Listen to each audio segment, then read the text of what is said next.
probably the best place to start. If you could introduce yourself, and then we'll get on to the company.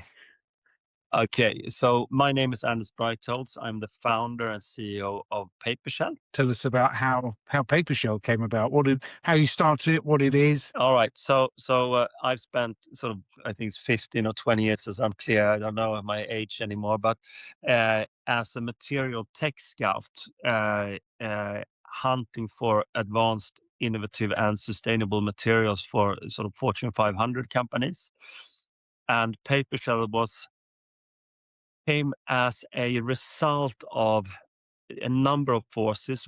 Personally, I was very sort of fed up sounds very dramatic, but writing another report, doing another workshop, being in another delegation on what we need to do in order to transition towards sort of the goals we need to reach within GHGs and sort of sustainability. I thought it was a lot of blah blah blah. Yeah. So instead of like I said, talking about things we need to do, I felt that, okay, let's bring together a bunch of nerds like myself with strange backgrounds and talk through action instead. Okay. Are these nerds that you knew, or did you have to go looking for them?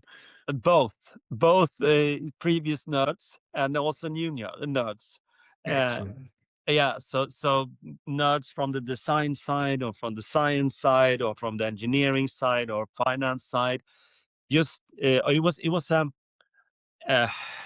a very strong feeling that I had that it must be we must be able in EU and in Scandinavia to actually build industry, and we should be able to do highly automated, sustainable, state of the art, both materials and industry. I mean, we can't send stuff to China. So that was Yeah. a big sort of feeling I had. Okay. So in terms of products that you're Mhm. talking about here, what was your first? What's the step into that? What's the first one you Yeah. looked at? Yeah. So the challenge was, I mean, regardless whether you were working with big, sports company or a construction company, automotive company, they all had very similar needs. They had committed to the market, around sustainability, that they wanted to transition away from, fossil or mineral-based materials.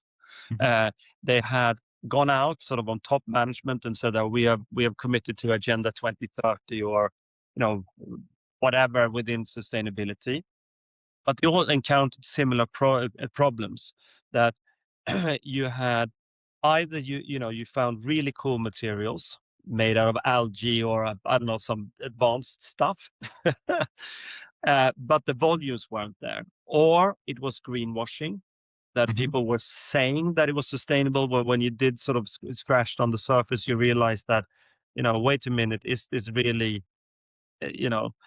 so being Scandinavian, I thought that, okay, we have huge knowledge and, resources within the forests, and instead of taking a tree that grows for 60 to 80 years, we just turn it into paper. We should be able to do something more advanced. Mm. Yeah. uh, Well, yeah. where did that idea? Was that something that had been brewing in your mind for many, many years, or was it kind of a eureka moment? No, Did you it's think it could even interesting. work? Yeah, it's interesting because often when you speak to journalists, and also or anyone for that matter, is that there's often a focus around, like you say, the sort of the point of innovation or the eureka moment, but it's actually innovation is it's a continuous thing that happens basically every single day, and Mhm. it's not one person. It's sort of a lot of you know ideas coming together. uh, so it was the core was based on, okay, here we have a huge resource stream that comes from process industry. We know that there's a demand to find sort of fossil-free or recycled materials. We know that we have to work on the industry's term. We know that we have to sort of lower the technical risk together with the automotive industry or the clients. We know that we have to get, capacity up and lower the production risk quickly, and also create something that you pressure test towards different sort of segments and markets.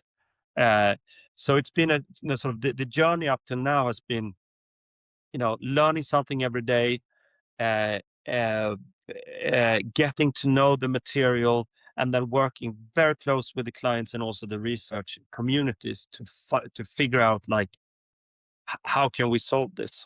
Mm. Is it something that has been around a while that you're kind of adapting, or is it a completely new thing? Yeah, that's a very good question. I see this as, I mean, the more we learned about, uh, or we actually based it on very old technologies. Mm. So basically what we do, you have the Kraft paper, and then we impregnate it with hemicellulose, which is, what you have in any plant or tree. So instead of having sort of paper and an epoxy or melamine or phenolic resin, we used 100% biogenic binder that exists in nature everywhere. Mm. Uh, and that technology or that knowledge is actually from the late 1800s. So before we were making plastics out of out of oil, there was a lot of there were a lot of and experiments around using cellulose, hemicellulose, like, bakelite. I don't know if that's the word in English. Like the old phones. Yeah. If you go to an Yes, Bakelite. Yeah, yeah, yeah, yeah, yeah. yeah. So on Okay. one side, it's known technology and known chemistry. On the other side, it's projecting sort of state of the art science and research, yeah, and combining that. So that's also another example of how innovation is not one person having a eureka moment. It's always, Yeah. crossbreeding of technologies and people. Okay. So there must have been a point where you kind of made it. We talk about wood, metal, 100% biogenic. Yeah. What does that sort of mean in practice for a designer or an engineer that's choosing materials? What can they do with this material? Yeah. So uh, each material has its own identity. I mean, aluminium is fantastic. Plastics is fantastic, but it has to do, with the right material in the right place. The way we view PaperShell at the moment, it's basically like, I don't know the word in English, but in Swedish it's träplåt. And I would try to do a direct translation of that. Instant. It would be like a wooden coil or a wooden steel. So the stuff you can do when you're pressing a metal sheet into Mm. into a shape, that's what you can do with PaperShell. And what it is basically a 3D HPL that we also can do flat things, of course, like with the die bond. Mm. That it's layers of paper that we press really hard. We press it so hard that it actually converges into a homogeneous material, and either it can be flat or it can have complex shapes. So going back to your original question, is like, if you have something that's been pressed, or has glass fiber or a metal, it's made out of metal and it's been press molded somehow, then you can replace it with PaperShell. Okay. And that works. It's just as strong. It's not, I mean, there's fire retardancy and that sort of things to consider. Is that all built in, or is that added at another point? Yes, yes, it's a very good point. So I mean, say that you compare PaperShell towards carbon fiber, it's much weaker, uh, but it's much stronger than all the plastics. Mm. So it has sort of a performance identity, which is, within material science, you have sort of this bubble diagrams where you have, for example, density and strength. For example, you can see here you have all the sort of the wooden materials. Here you have the polymers, and here you have the fiber composites, and so on. So PaperShell is very much in the middle of everything.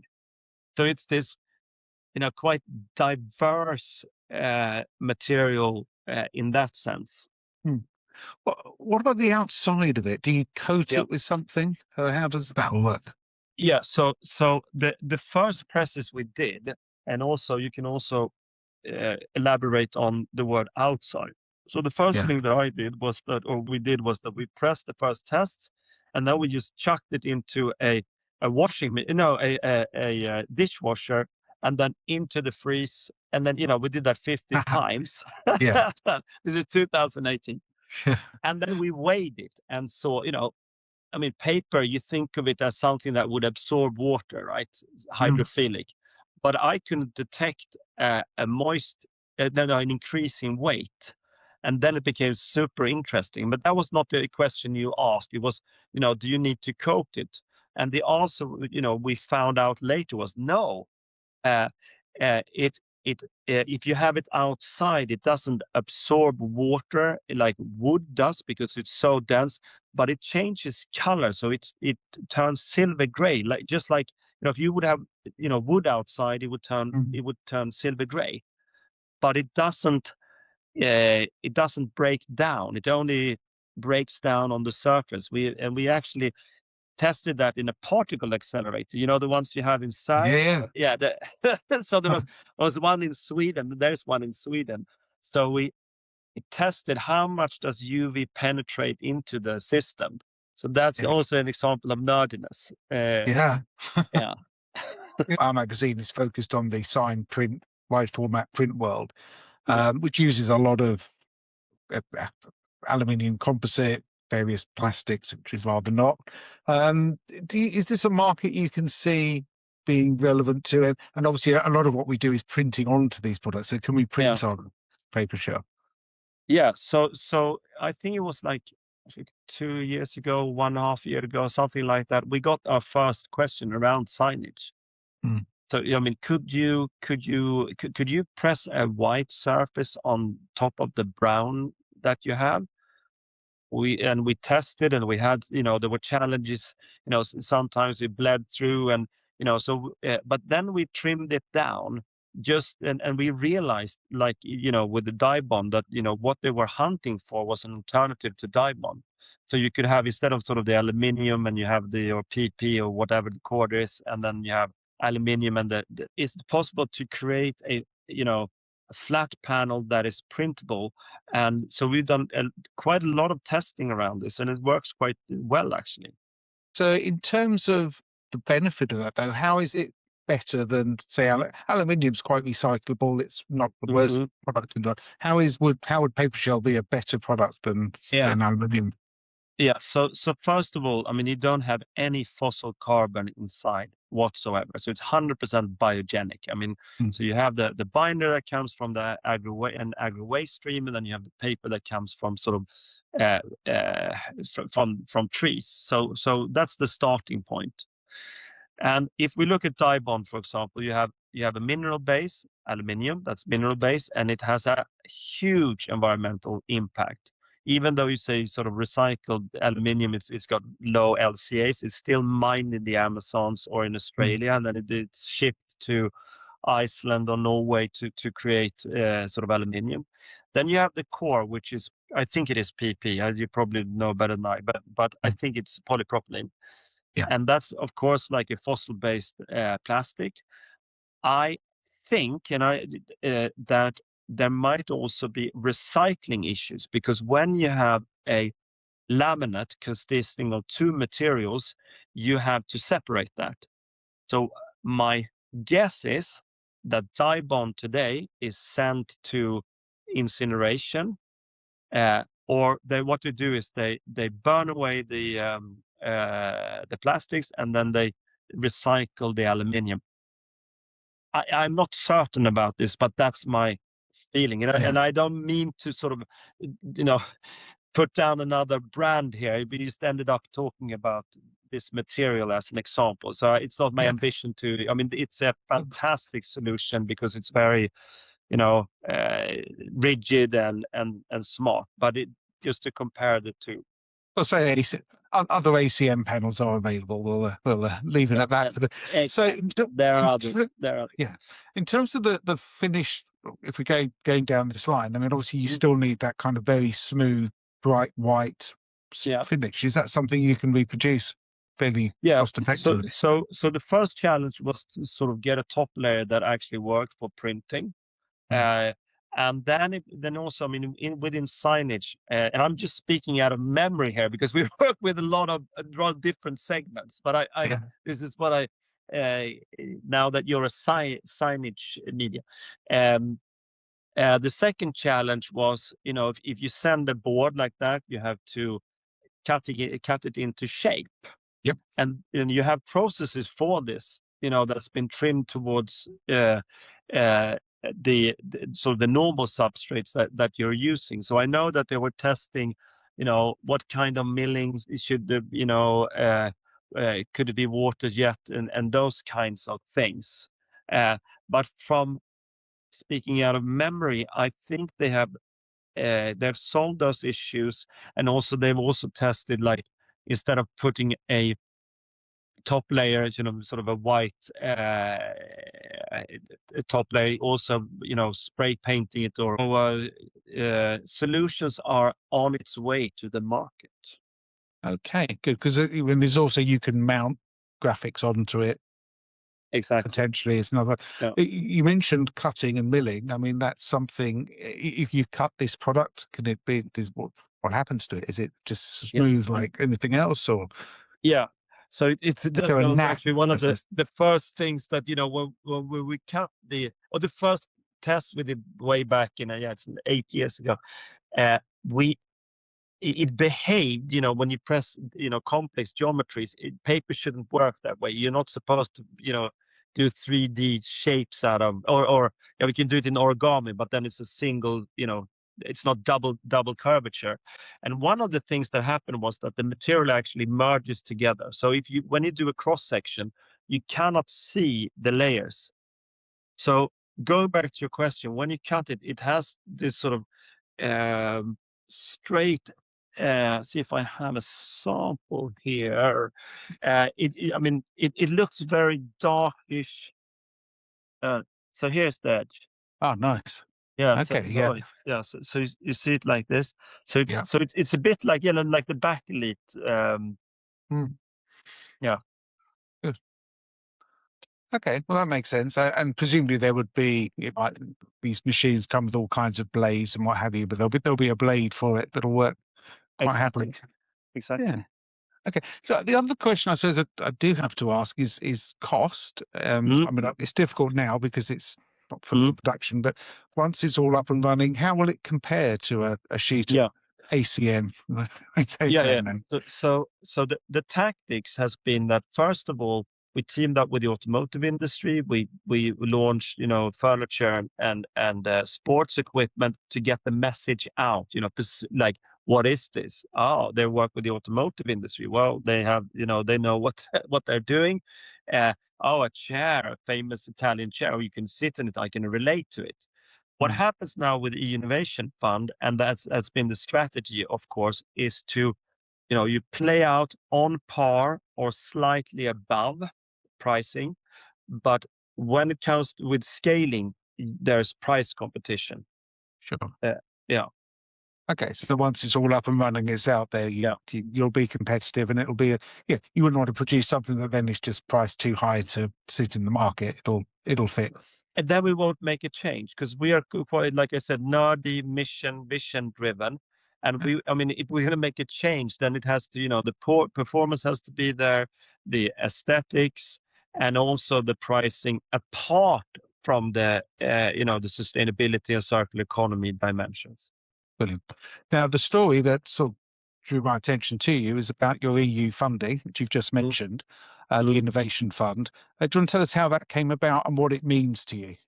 Yeah, I mean, uh, we had a tactics. You heard me, referencing, sort of lowering the risk, like the material risk, the production risk, the commercial risk, in order to scale. So one of the challenges that me as a material tech scout encountered was that the lack of capacity. It meant that so lower the risk in order to scale and build a bigger factory. So we applied for the Innovation Fund as a way to create uh, a structured plan for the coming 5 years. We didn't expect to be able that we would receive this funding. It was more, we teamed up with EY, and so we did 874 pages. Wow. A plan, a structured plans. We were using this as a way to, structure the coming 5 years. And then, and also we had, set up the company so that we were hunting for, EU,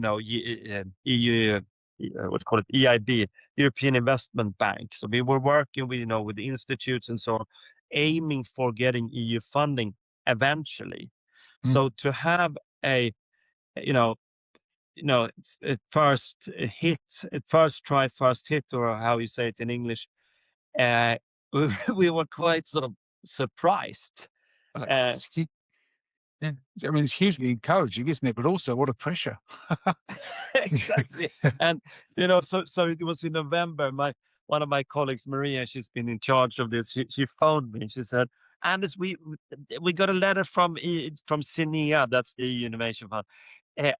They want something from us, Okay, and I said to her, can you please read aloud what does it say? And it says, and she started to read, congratulations. And I was like, okay. That's good. That's a good start. Yeah. So yes, there's a lot of deliverables now that we have signed. So you have this, work packages, but it's like I said, it's a very structured plan. It's very vetted, and you have to deliver on, these things. Yeah. Well, look, congratulations on that, because Thank you. that's a bit of a game changer, isn't it? And now yeah, it's encouragement, isn't it? Justification for what you're doing and the idea that you've got, and a Yeah. plan that you've already built that's taking you forward. So what is next? What are the next sort of highlights that we'll see from you? Yeah. What happened when we got this grant, or this, that it was that, from having, you see the factory behind me. That's Yeah. one out of 3 lines. That's what we call it, the F1 factory. So we have a pilot factory, and then we have this as what we call like this production verification plant. And we were can't speak. The lines were designed to be highly automated, flexible, and reconfigurable, meaning that we could go from making a car component to a chair to a snowboard to a flat panel very quickly, so that we could test different markets. What happens now is that, okay, now we have vetted that for 5 years. Now we're concentrating on certain things. So you become much more sort of focused on execution. And of course, there's counter financing that has to be solved. We're working on that. There is, permits and all these things that you have to do when you build a 15,600 square meter factory. Just listen to that number. It's like, I know. if someone would have said to me 8 years ago, like, Anders, you you'll be sitting speaking to Jack about a factory that is absolutely humongous, and it's going to be made in wood and with solar cells, and then yeah. But yeah, quietly saving the world there in Sweden for us. When we started to show things in Los Angeles together with Polestar, which is this, Swedish EV, and we went from Los Angeles to London at Wired magazine. They had this exhibition, and then we went from there to Milan, and in Milan, the Italian company Arper, they had this fantastic stand. I think it was like 600 square meters, something, huge stand. 600 sounds a bit too much, but yeah, but it was very big. And they showed the circularity of it, and we had been experimenting with mushrooms. What happens end of life? Could we turn it into soil and so on? Could we work with mycelium and so on? They had a restaurant in the stand, and they made uh, a risotto, not porcini, but the mushrooms on this. And then I thought, this is good. This is next level things. And then also, look at this. This is also in PaperShell. Look at it. Okay. So that's a Interesting PCB. bit. Yeah. So somehow we have opened Pandora's box on a new material group, and Yeah. yeah, And as far as it, you're aware, you're doing this. There isn't like other plants elsewhere doing the same thing. more the merrier. Yeah. Yeah. I think I mean, it's important for Europe to reindustrialize. It's important for Europe to show that sustainability goes hand in hand with, competitiveness and resilience. And, you know, uh, this sounds very, perhaps pretentious, but it's so dystopian when you turn on the news, Mhm. that one driving force has been, for our kids, like we can do, cool stuff, snowboards, vinyl records. We can work with circularity, and also at the same time build Europe, like European resilience. Yeah. So it's, yeah, Saying that, I do realize we haven't talked at all about the recycling element, and you just mentioned it a bit there. I yeah, feel bad now. I kind of think I had in my head that it would just yeah. No, but don't pass worry. I down. mean, Yeah. yeah, What is the plan? Can you talk about circular? So it's yeah, yeah. come back into the Yeah. So one thing that, we in Sweden, you have, these monoculture forests, they're grown since 150 years ago. And now, we know that biodiversity forests have better resilience. So one thing we had and have is from forest to forest. So on one side, you were hunting to reduce the GHGs. The other thing was also, could we create a material flow that replaces, you know, high impact materials, and then end of life and also our production waste, could that somehow go back into nature? So at the moment, all our production waste goes to biochar, which is then turned into this super soil for trees that are planted in city environments. So that's right. the first step into getting it into the forest, and that happens now. So I don't know if you can see. No, it's on. Yeah, there's so all the blanking waste goes to, it's being collected, and then it's sent to biochar, and then to this plant school. So that's why we were experimenting with mycelium. Like, could we create a super soil that increases that vitality of, young plants? Mm. Yeah. So like you hear, we're So quite nerdy. yeah. So We're nerdy, but that's where you see the products being recycled into yeah. a new super soil. Fantastic. It's Yeah, absolutely brilliant. and the It's mushrooms. absolutely brilliant. I mean, the mushrooms. No, that's been also this journey to get to know what mushroom myceliums are there, and they are trained, and we see them as colleagues.